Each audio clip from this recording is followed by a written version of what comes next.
नमस्कार दोस्तों, एरट चैनल में आप सभी का बहुत बहुत स्वागत।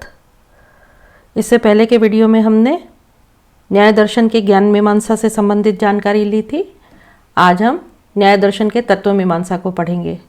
तो न्याय दर्शन का जो तत्व मीमांसा है उसमें दो चीज़ें आती है। एक तो है न्याय दर्शन में ईश्वर का क्या संप्रत्यय है और दूसरा है मोक्ष से संबंधित। तो आइए सबसे पहले देखते हैं न्याय दर्शन में ईश्वर का संप्रत्यय। What is the concept of God in न्याय।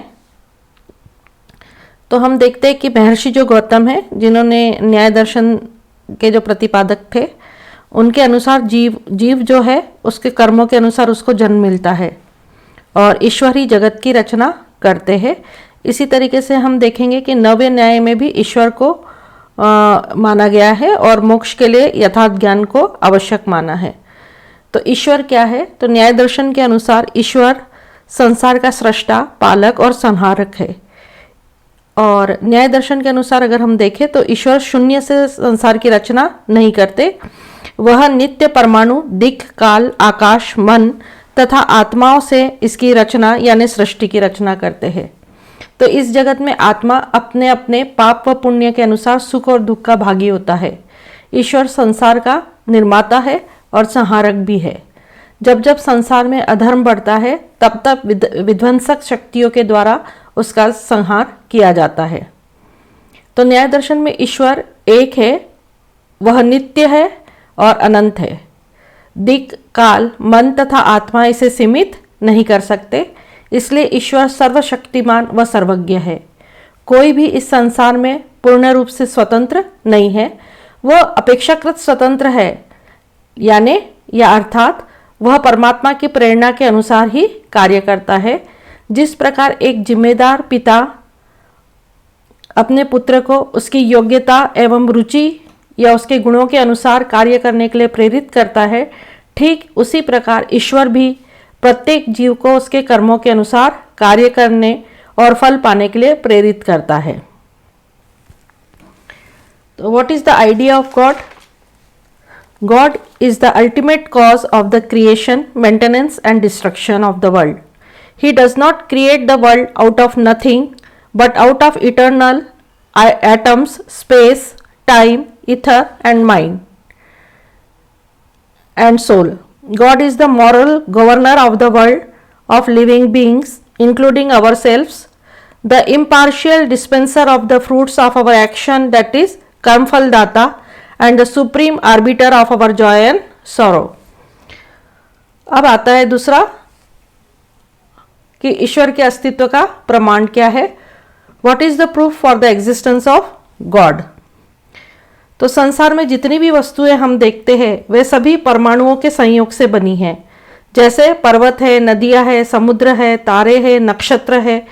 और ये सभी जो वस्तुएं हैं, चूंकि ये अणु से बने हुए हैं, परमाणु के संयोग से बने हैं, तो ये सभी सावयवी वस्तुएं हैं। इनको बनाने में या इसका निर्माण करने में कोई ना कोई शक्ति जरूर है और परमाणुओं का ज्ञान उस शक्तिशाली सत्ता को ही पता है और वही इसकी रचना करती है, इन्हें आकार देती है और इन्हें रूप देती है। तो हम देखते हैं कि क्षिति है, जल है, अग्नि है, वायु है, मन है। ये भी कार्य नहीं है क्योंकि ये अणु है और निरवयव है। और ईश्वर जो है वह सृष्टि ही नहीं अपितु इसका रक्षक और संहारक भी है।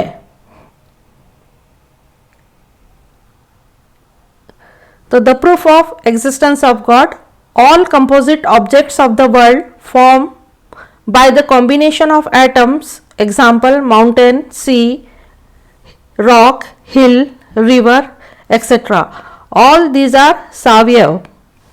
Atom of the earth, water, light, air and mind are not the effect of any cause because they are simple, indivisible and infinite substance. So they are called niravayav. There must be an intelligent karta for all these effects.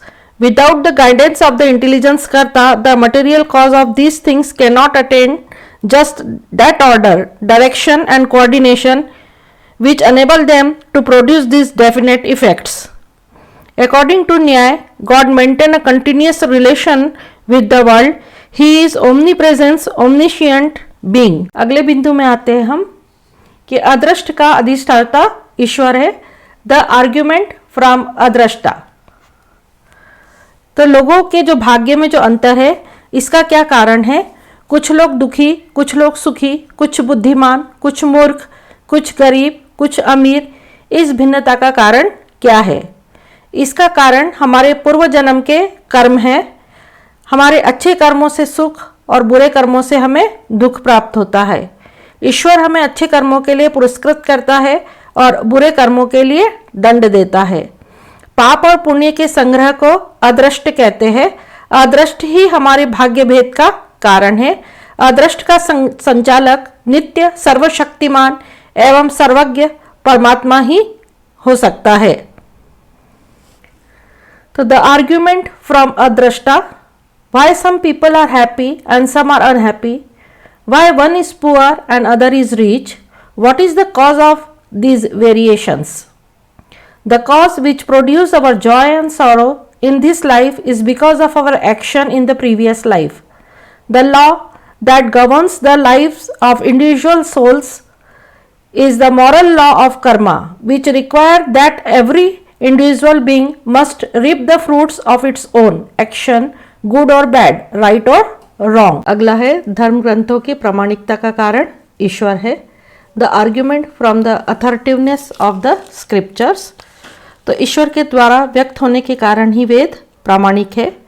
वेदों का कर्ता एक ऐसा पुरुष है जो भूत, वर्तमान और भविष्य, मध्यम परिणामी, विभु और अणुइंद्रिय गम्य और अतीन्द्रिय सभी विषय का अपरोक्ष ज्ञान प्राप्त कर सकता है.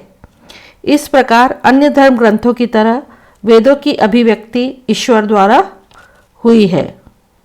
God's existence is based on the authoritative characters of the Vedas. The author of the Vedas must be a supreme person who has a direct knowledge of all objects, past, present and future, finite, infinite and sensible and supersensible. That is, the Vedas, like other scriptures, are revealed by God. श्रुति प्रमाणित क्यों है? क्योंकि आप्त वचन जो है वह किसी महर्षि के द्वारा, किसी संत के द्वारा दिए गए हैं. यह हमारे वेदों में कहा गया है, इसलिए श्रुति प्रमाणित मानी गई है. The testimony of shruti. In Bhagavad Gita the Lord Krishna says, I am the mother, I am the father of this world, I am the protector and I am the destroyer and the controller.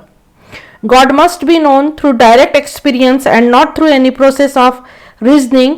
Those who have no direct experience of God must depend on the authority of those rare blessed souls who are pure in heart and have seen God, like the Upanishadic seers.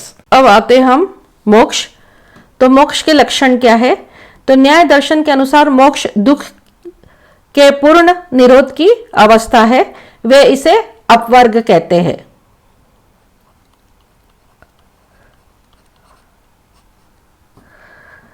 अपवर्ग यानी शरीर इंद्रियों के बंधनों से आत्मा का विमुक्त होना.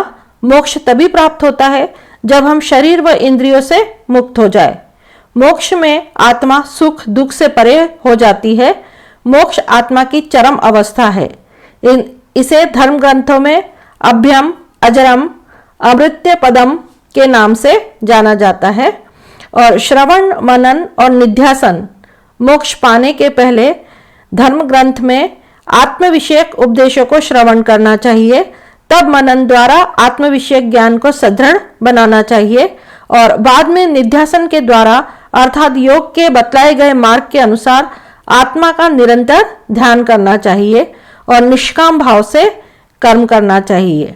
और फिर हमारे संचित जो कर्म है उसको भोग कर मोक्ष प्राप्त करना है और अपने दुखों का अंत करना है. यही मोक्ष और अपवर्ग है.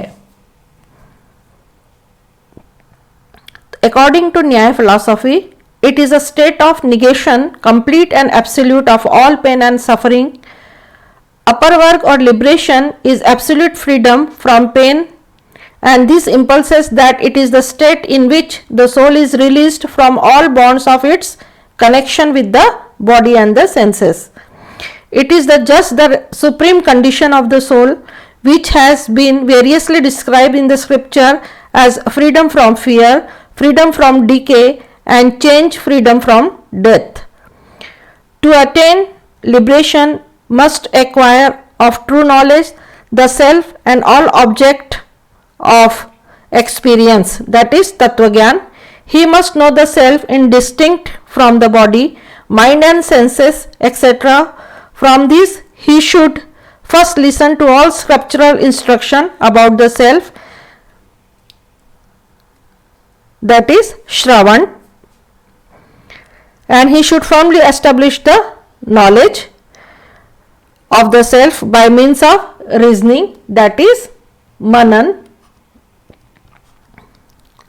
Finally, he must meditate on the self in conformity with the principle of yoga, that is Nidhyasan. These efforts remove false knowledge about the self. The sense that I am the body and mind is destroyed when one is free from passions and impulses. He acts in the world but with no attachment. तो ये थी न्याय दर्शन के तत्व मीमांसा से संबंधित जानकारी। आगे के वीडियो में हम न्याय दर्शन की मूल्य मीमांसा को पढ़ेंगे। तब तक के लिए नमस्कार। हमारे चैनल को लाइक करें, सब्सक्राइब करें और शेयर करें। धन्यवाद।